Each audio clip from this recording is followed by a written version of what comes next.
They didn't begin calling it the Watching Field until several years after the last members of the Munson family had quietly disappeared from the outskirts of Ames, Iowa, leaving behind only an overgrown stretch of farmland, a rusting mailbox, and a handful of rumors that would spread from one dusty barstool to the next long after the corn had rotted where it stood.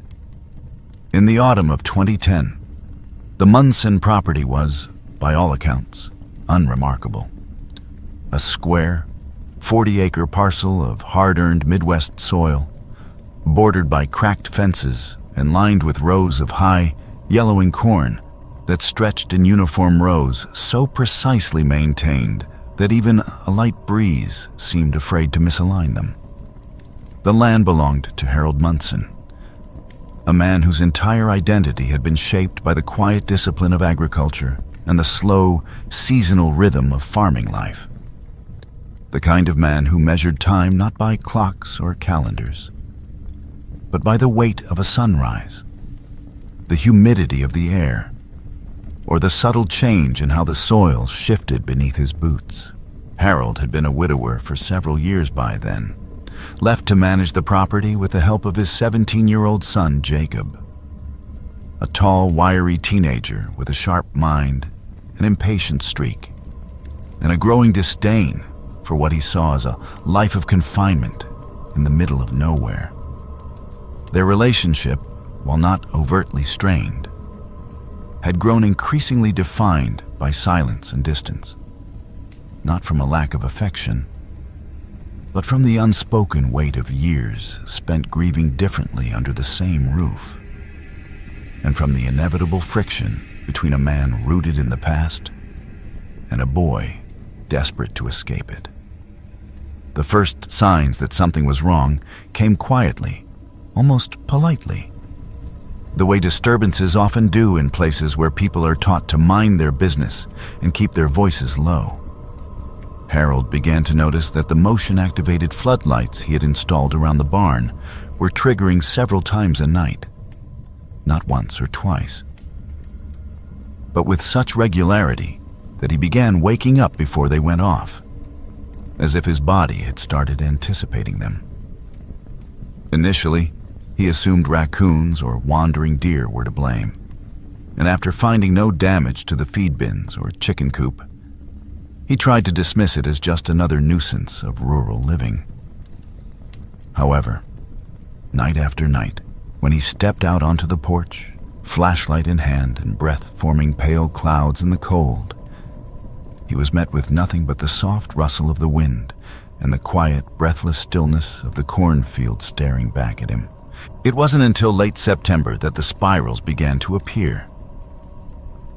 Odd, circular depressions in the corn, each one roughly 15 feet in diameter, formed with a strange and deliberate precision that no natural force could reasonably explain. The corn within these spirals wasn't snapped or torn the way it would be in the aftermath of a storm or a passing animal. Instead, the stalks had been bent at uniform angles, pressed flat into the dirt in gradually tightening loops that terminated in a smooth, near-perfect center, as if something, or someone, had walked methodically inward with an obsessive attention to symmetry.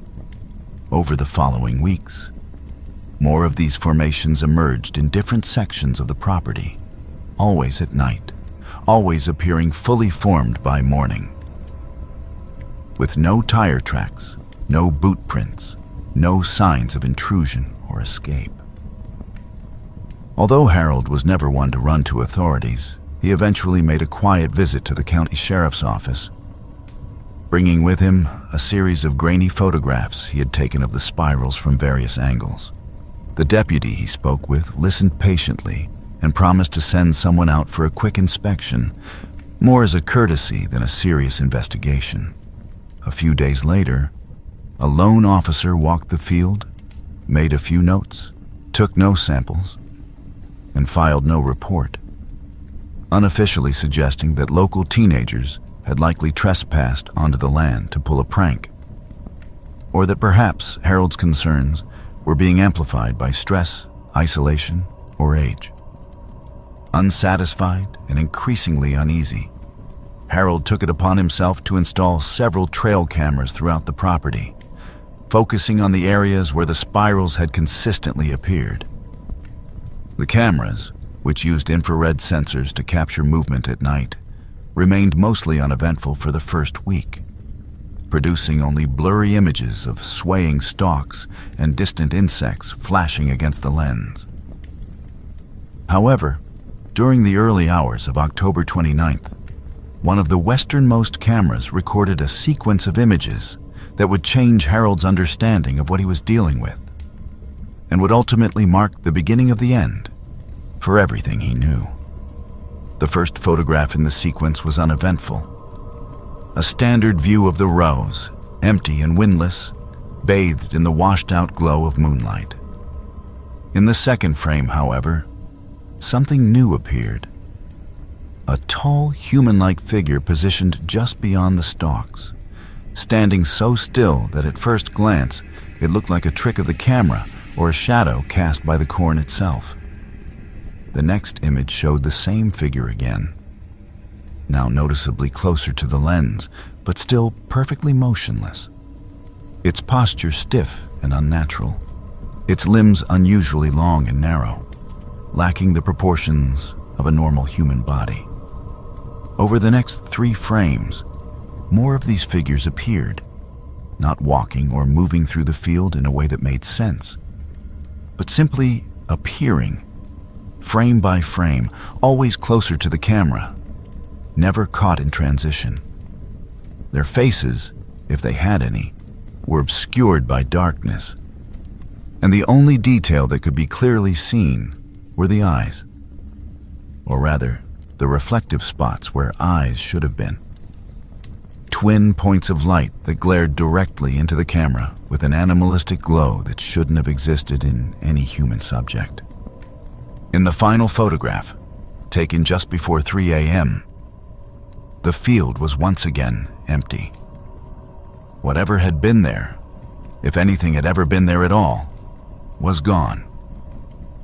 Although the images were never made public and were reportedly erased or destroyed years later, descriptions of them continue to circulate in hushed tones among former deputies and paranormal enthusiasts, many of whom insist the photos were shared briefly among law enforcement personnel before being quietly buried.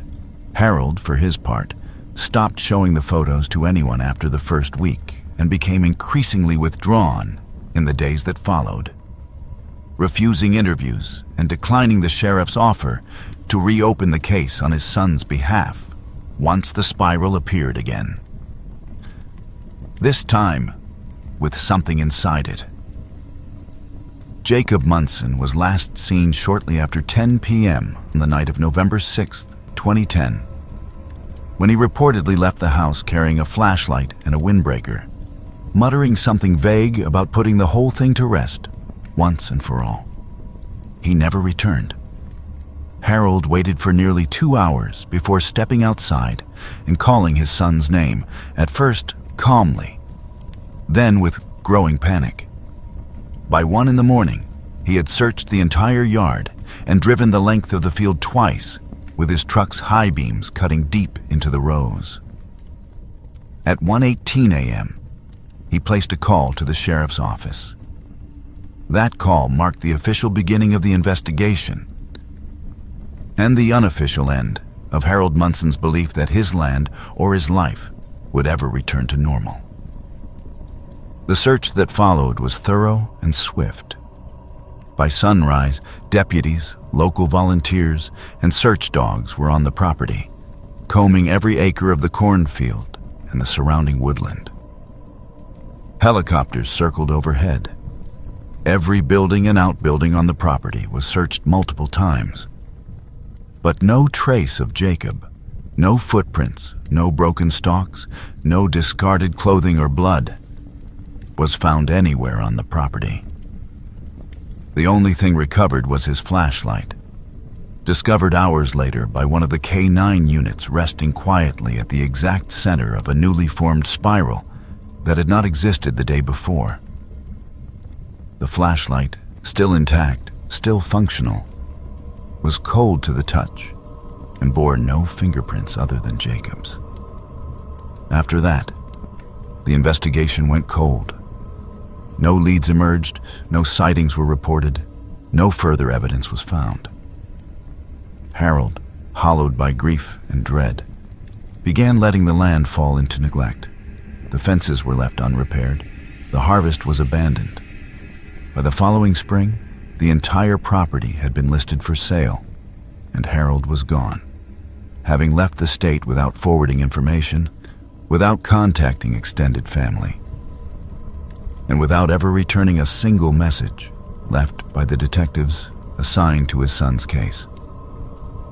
Today, the Munson farm remains technically private property, though it has changed hands more than once and has never been successfully redeveloped.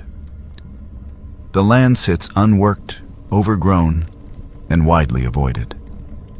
Local teenagers still tell stories about it, daring each other to enter the corn at night, but most never make it past the first few rows, claiming the air inside feels wrong somehow, too still, too warm, too close.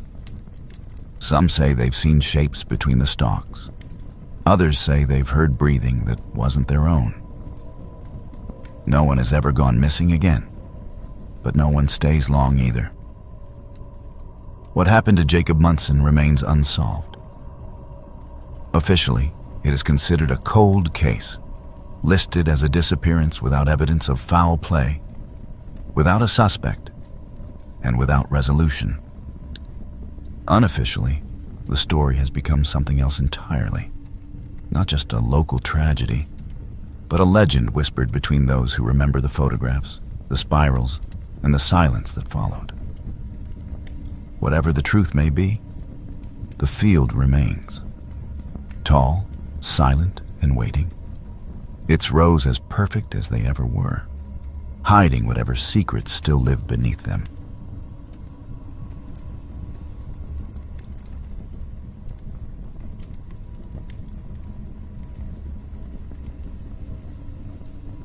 I never imagined I would leave the land I had spent nearly half my life tending, especially not under circumstances that would continue to unsettle me, even years later, long after I had tried to bury the memories with the same finality as the thing they sealed beneath my field. That property just outside Columbia, Missouri had become more than just soil and structure to me. It had become an extension of who I was, shaped by every passing season, every early morning walk through dew-heavy crops, and every hour spent fighting drought, wind, and the gradual creep of time.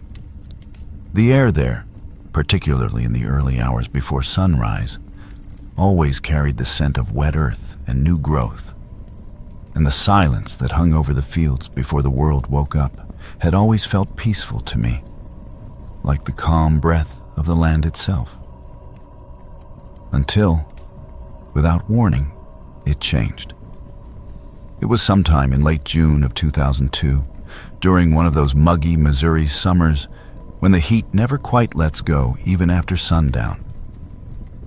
When I first heard the sound that would slowly unravel every certainty I had about the place I thought I knew so well. I had risen before dawn, as was my habit, and was walking the perimeter of the soybean rows with a flashlight in one hand and my morning checklist in the other, thinking only about the irrigation system and a stretch of fencing that needed reinforcement, when a voice suddenly broke the silence, distant and yet disturbingly clear, drifting toward me from somewhere deep within the field, beyond where my eyes could reach in the weak gray light of pre-dawn. It wasn't just the suddenness of the voice that stopped me mid-step, but the unmistakable familiarity of it. It sounded, without exaggeration, exactly like my own voice had been lifted from my mouth and thrown back at me, calling out not in panic, but in something stranger, something hollow. The words, "over here," carried no echo, No reverb, just a naked urgency that felt both desperate and rehearsed, as though the voice had practiced the tone 1,000 times before getting it exactly right.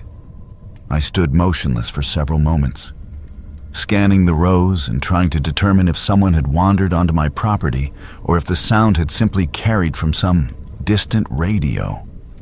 Even though I knew deep down that neither explanation made sense, not out here, not at that hour, and especially not with the peculiar weight of that voice hanging in the air.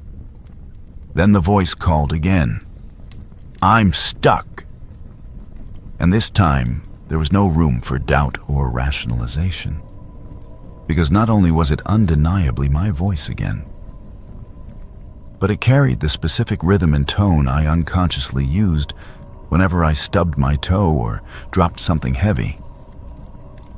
A private tone I would never expect anyone else to imitate so precisely, let alone in the middle of a field where no one should have been. Trying to shake off the unease that had begun crawling up the back of my neck, I returned to the house later that morning with the rational part of my brain fighting hard to convince the rest of me that I had simply imagined it, that maybe I had been half asleep on my feet, or that fatigue and isolation had started playing tricks on my hearing, as it sometimes does when a man spends too much time in the company of fields and wind and silence. But when the same thing happened again the next morning, same voice, same phrases, same unnatural stillness before the sound, I could no longer convince myself that I was imagining things, especially since the air itself seemed to hold its breath just before the voice arrived, as if the land around me already knew what was about to happen. On the third morning, knowing I could no longer tolerate the mounting dread without doing something more, I decided to bring my dog Rex with me, believing that if the voice was real, if there truly was someone or something out there in the field, then he would react in some instinctive way, offering confirmation that I was not losing my grip on reality. Rex was a loyal black Labrador mix with a white streak down his chest, and the slow-moving patience of an animal who had spent his life working beside a man who spoke more with his hands than with words. And though his legs had grown stiff with age, he never hesitated to follow me out before dawn. However, on that morning, as soon as we reached the midpoint of the field and the voice returned, same words, same unshakable resemblance to my own voice. Rex did something he had never done before in all the years I had known him. He stopped completely, stiffened as if struck by an unseen force, and let out a low, trembling growl that vibrated up through his ribs and into the leash I held. I tried to coax him forward with words, gentle tugs, even bribes from my coat pocket, but he remained frozen in place, ears pinned back, body trembling, and eyes locked toward the source of the voice in a way that made it clear he saw or sensed something I could not, despite every instinct telling me to turn around and walk back with him. I pressed forward alone, pushing deeper into the soybean rows that now seemed taller, thicker, and harder to move through, as if the plants themselves had grown dense overnight, wrapping their leaves around me like a curtain. The further I walked, the more the air changed, growing heavier and warmer, with a stillness that felt unnatural.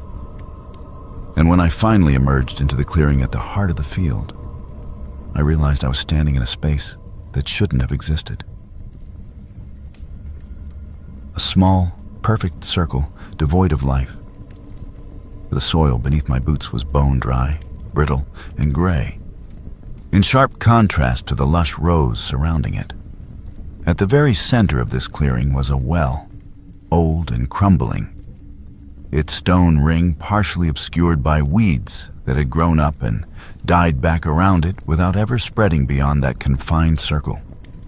There was no rope, no bucket, and no sign of recent use.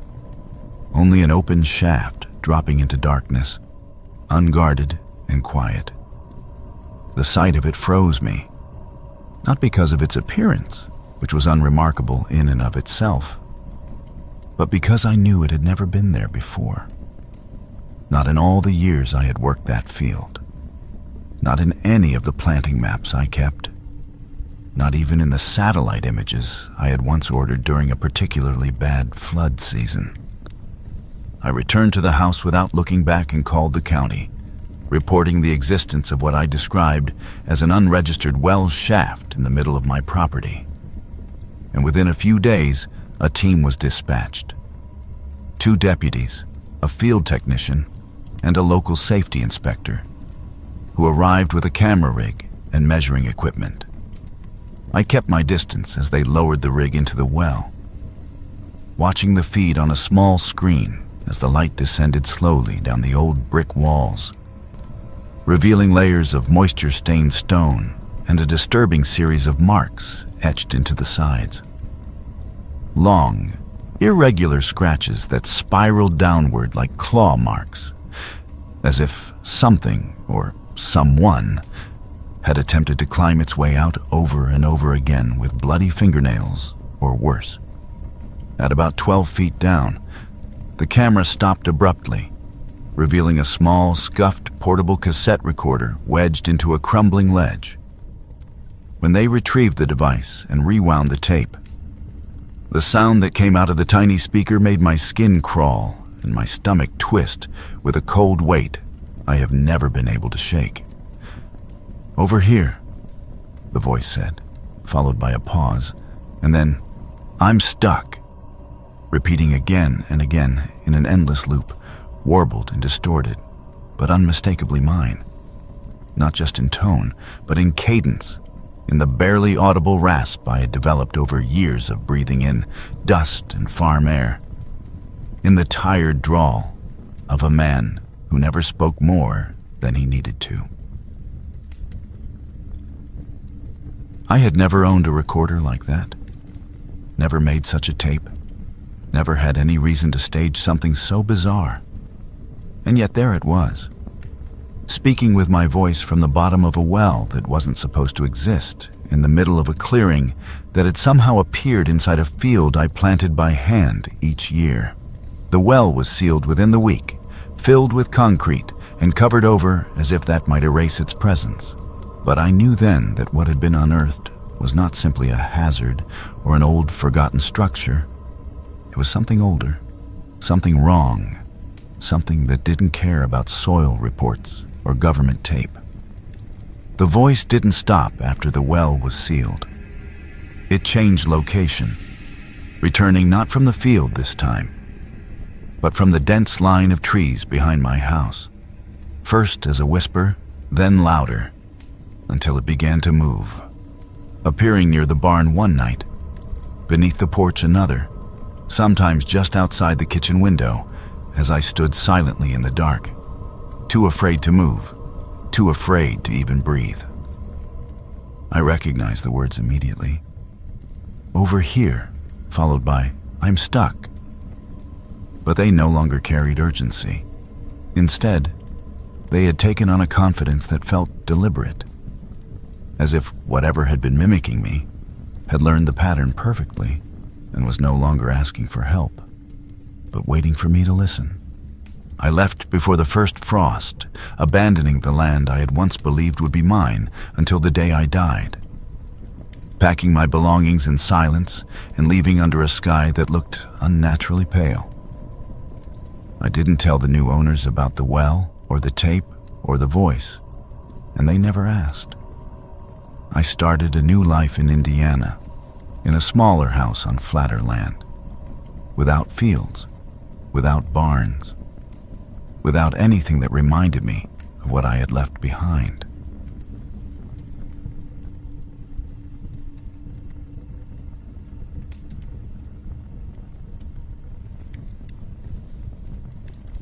We had worked that land just outside Carlisle, Saskatchewan, for more than 12 steady and exhausting years. And while it never brought us wealth or ease, it gave us something that felt solid and real, something we could count on in a world that never owed anyone anything. It was a modest operation by most standards.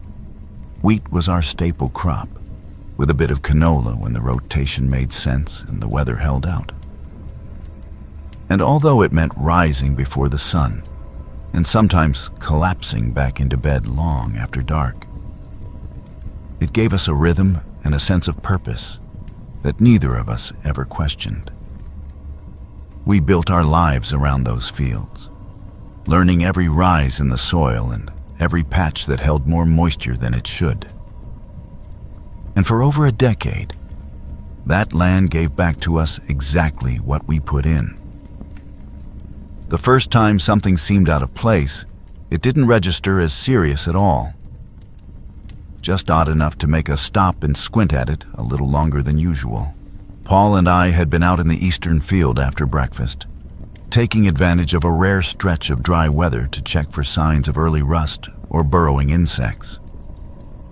And as we walked between the rows, we came upon a narrow section of the field where the wheat had been cleanly cut. Too cleanly, really, and stacked into 3 separate piles that were each so uniform and precisely shaped that they looked more like they belonged in a showroom than in the middle of a field. There were no signs of tire treads or boot prints, and despite the fact that the soil was soft enough from the overnight dew that any kind of human or machine activity should have left an obvious impression, there was nothing but untouched ground leading up to and around the harvested strip. The wheat itself hadn't been dragged or hauled away, and none of the stalks were broken or trampled, just severed neatly at the base, each pile placed with almost obsessive care, as if whoever or whatever had done it had a very specific pattern in mind. At the time, we tried to convince ourselves that it had to have been a prank, maybe some bored kids from town or one of the seasonal workers pulling a stunt. But as days passed and a second identical patch appeared on the far side of the property, this time in the northern field, and just as precise as the first, it became harder to cling to that explanation. Once again, we found 3 symmetrical bundles of wheat, cut in the exact same way, with no signs of how anyone had come or gone. Paul spent hours walking the boundary fence, looking for breaks or gaps where someone might have gotten in. But there was nothing. No torn wire, no disturbed grass, no tracks leading in or out. And when he came back to the house, he looked more unsettled than I had ever seen him after a morning in the fields.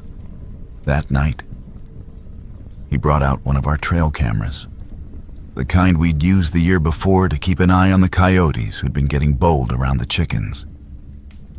And he mounted it facing the southern edge of the property, where the third incident occurred just days later.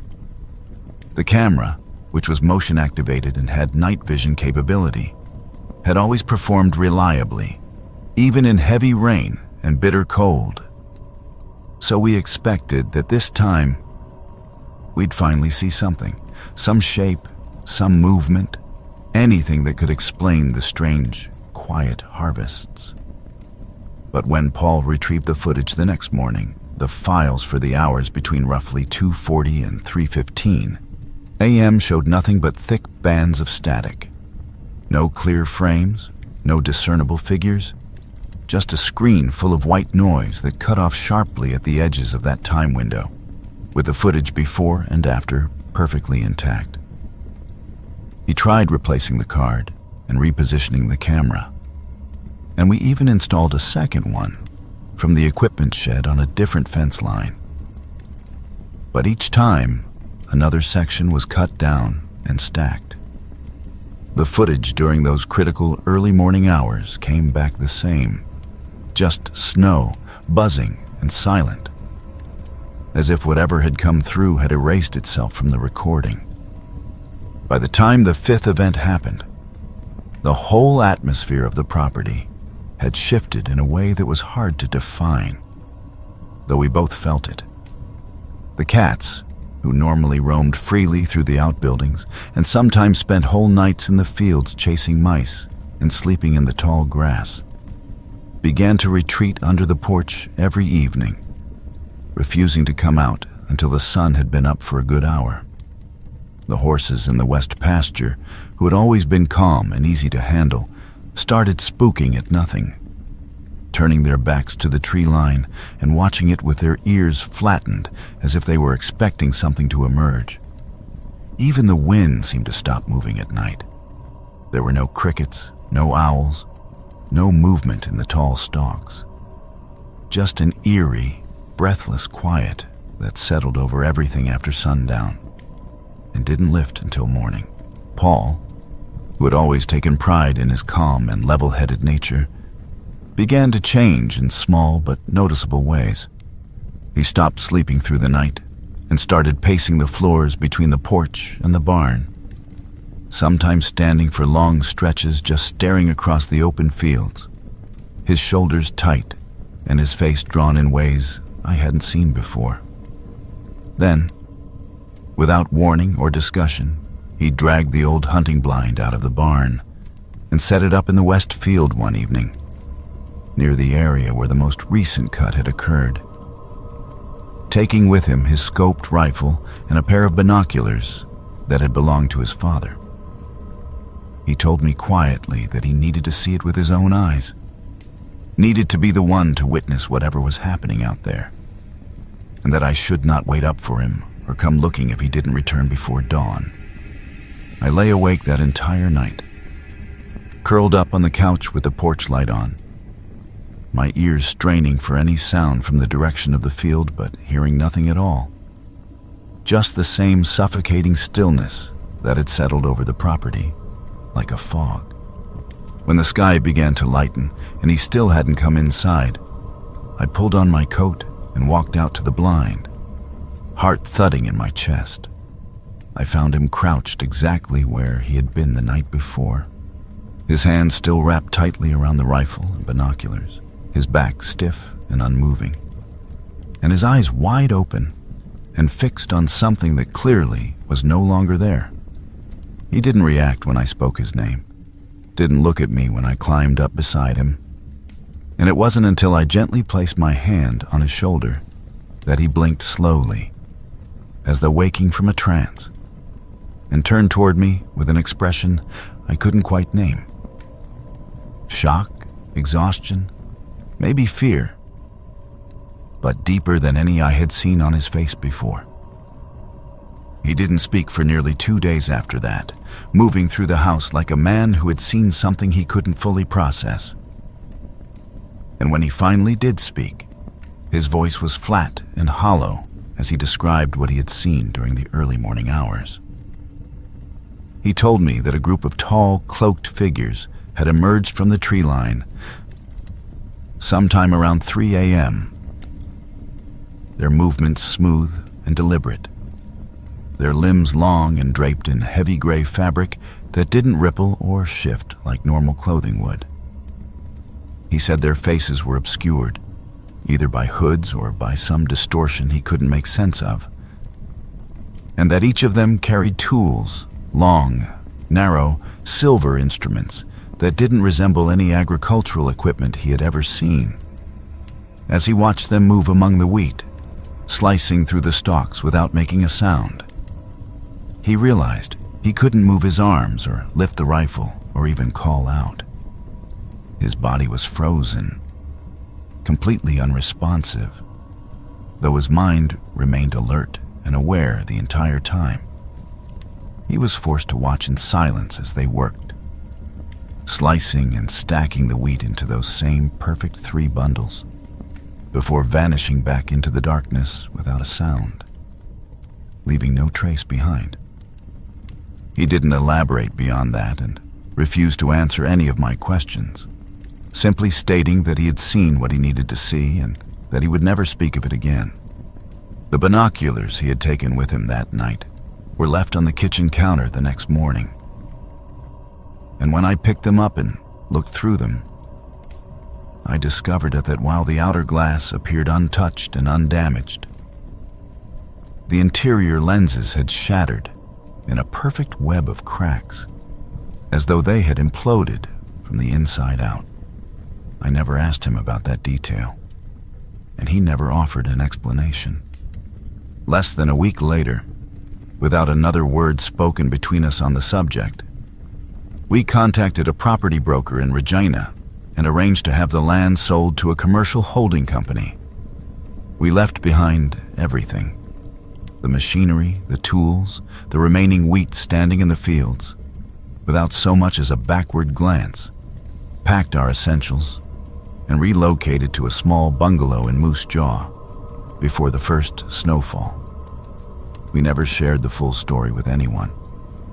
Paul never set foot in another field again, never touched a shovel or stood barefoot on soil.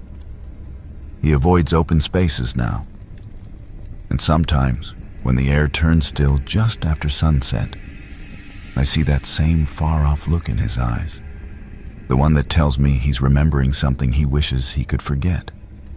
I think about it more often than I let on.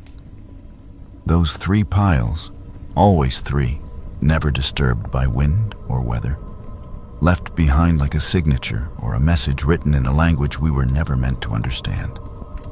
We had spent over a decade believing that land belonged to us, that we were the ones in control of it, the ones who decided what to grow, what to reap, and when to move on. But not every field yields to human hands, and not every harvest is ours to claim. Some things come to take, and some come to leave something behind. And in the end, we did the only thing that made sense. We walked away.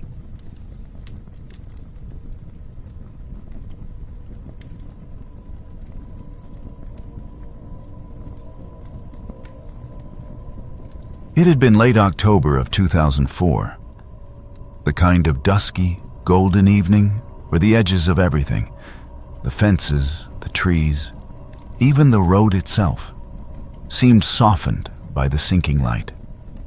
Aaron and I were driving back to Montgomery from Selma, where we had spent the weekend visiting my parents. Taking the back roads as we usually did to avoid the heavier traffic and to enjoy the quiet, winding scenery that stretched between long abandoned barns and fields of cotton ready for harvest. The air had that distinct autumn stillness to it, the kind that settles in low and deep where even the insects grow quiet, and the clouds move like thoughts across the sky. As we rounded a gentle bend in the road, I caught sight of a field to our right that made me sit up straighter in my seat. The cotton there seemed to catch every last shard of sunlight, turning the entire field into something almost surreal. Like a snow-covered plain tinged in warm gold, stretching far toward the distant tree line. Without having to say anything, Aaron slowed the car and pulled onto the grassy shoulder beside a narrow farm access road, understanding instinctively that I would want to take a picture. I stepped out with my camera, the old Nikon I had carried since my college days, and walked a few paces toward the fence line to get a better angle, already framing the shot in my mind as the colors shifted and deepened with the fading sun. It wasn't until I raised the camera and began adjusting the zoom that I noticed something that immediately unsettled me, though I couldn't have said why at first.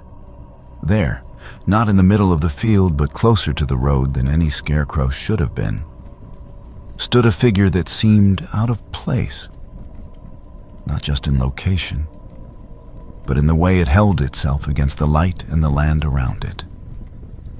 It was tall, at least 6 feet or more, and though I tried to tell myself it must be some kind of old-fashioned scarecrow, the longer I looked at it, the less that explanation made sense.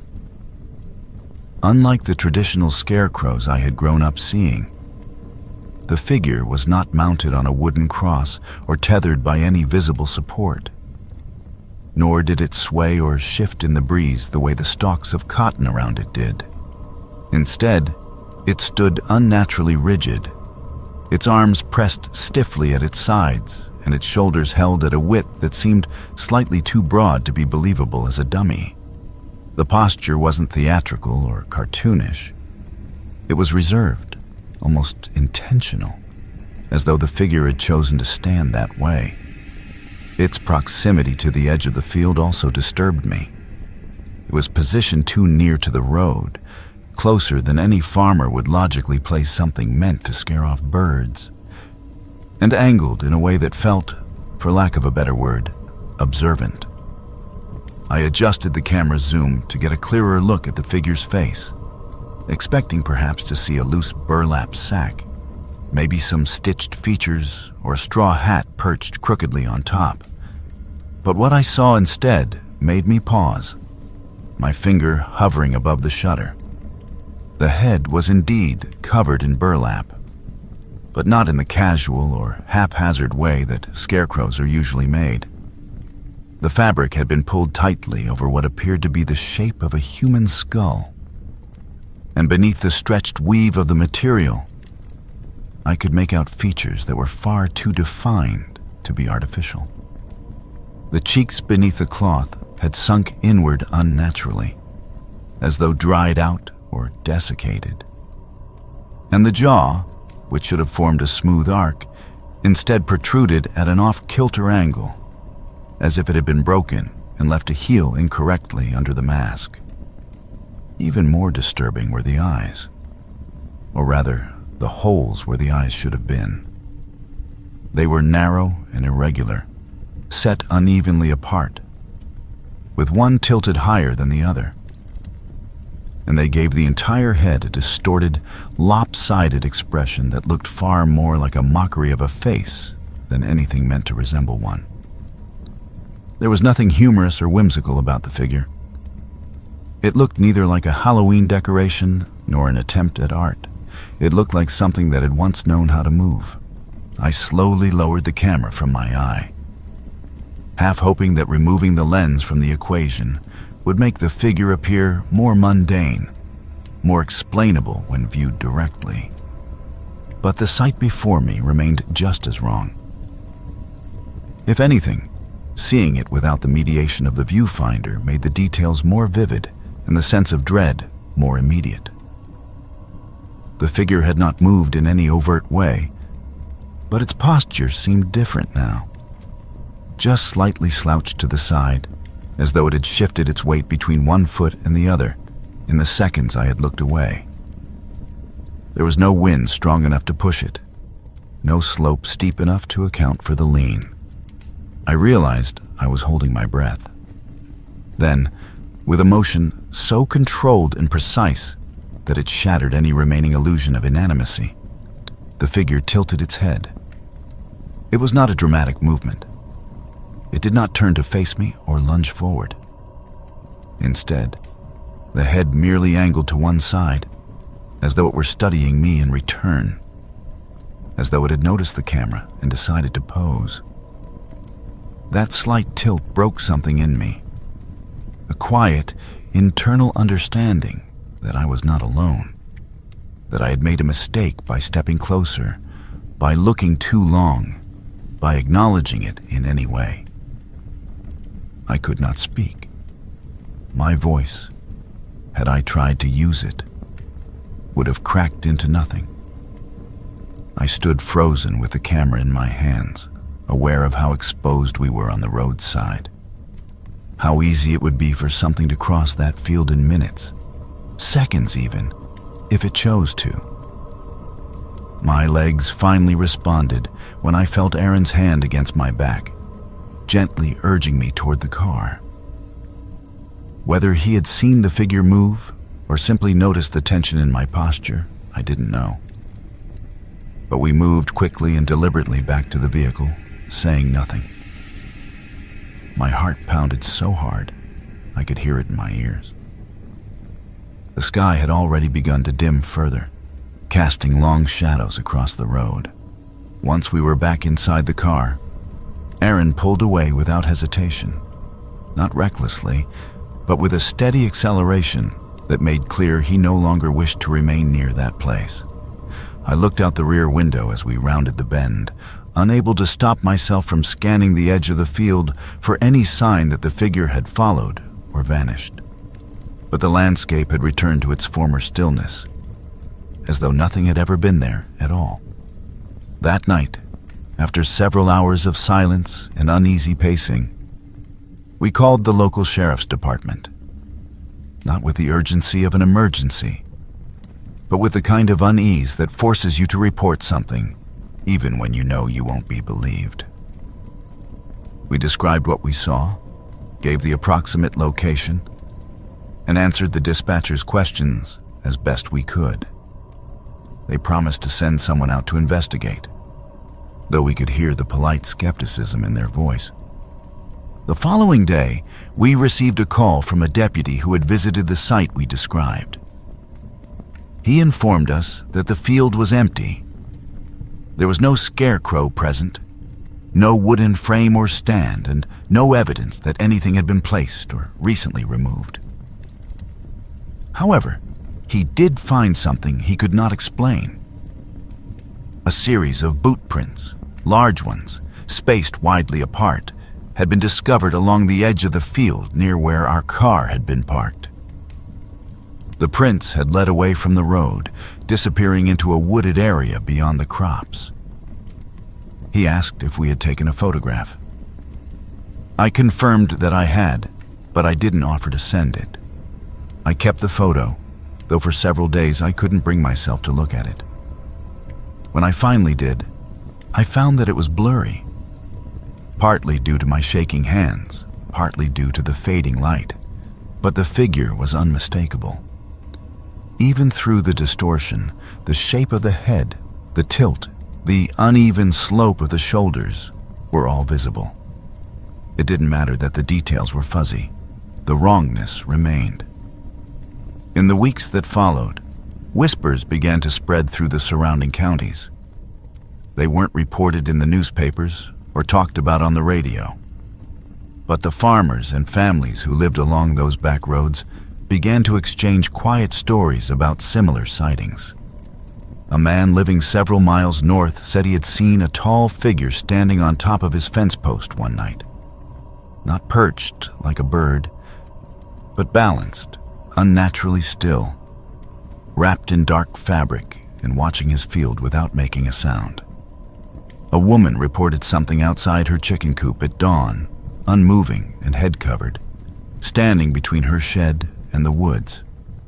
She said her dogs refused to leave the porch for 3 days afterward, and she started keeping a rifle by her door again. The rumors continued until one discovery finally gave the stories a center. A retired farmer named Carl Benson, while cleaning the attic loft of his old barn, stumbled upon a makeshift hunting blind that had been hidden behind a pile of deteriorating equipment. Inside, he found items that no one could easily explain away.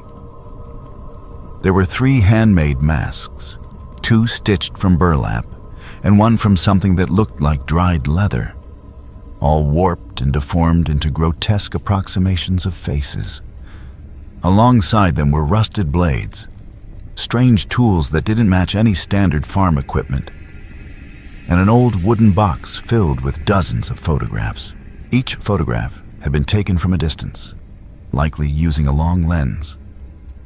The images were intimate but unsettling. People caught in candid, unaware moments.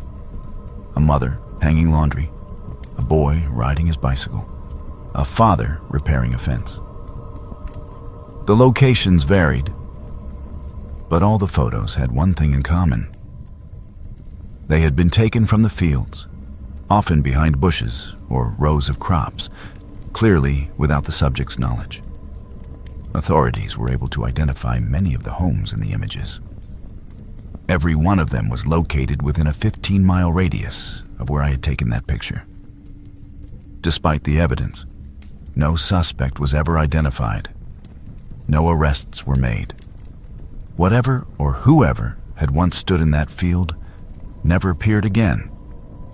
At least, not in any way that could be proven. People slowly stopped talking about it, or perhaps chose not to remember it too clearly. But for me, the silence that followed only deepened the unease. The photograph remains sealed in a box at the back of my closet. I've never had the heart to destroy it, though I also cannot bring myself to look at it again. I continue to take photographs, though never at dusk, and never in open fields. There are moments when the light grows long and soft, and I feel the pull to stop and capture it. But something inside me remembers that evening and whispers a quiet warning. Because I know now there are things that watch from the edges, waiting for you to see them. And once you do, they never entirely go away. They may not step forward again, but they are always just beyond the frame, patient and very much aware.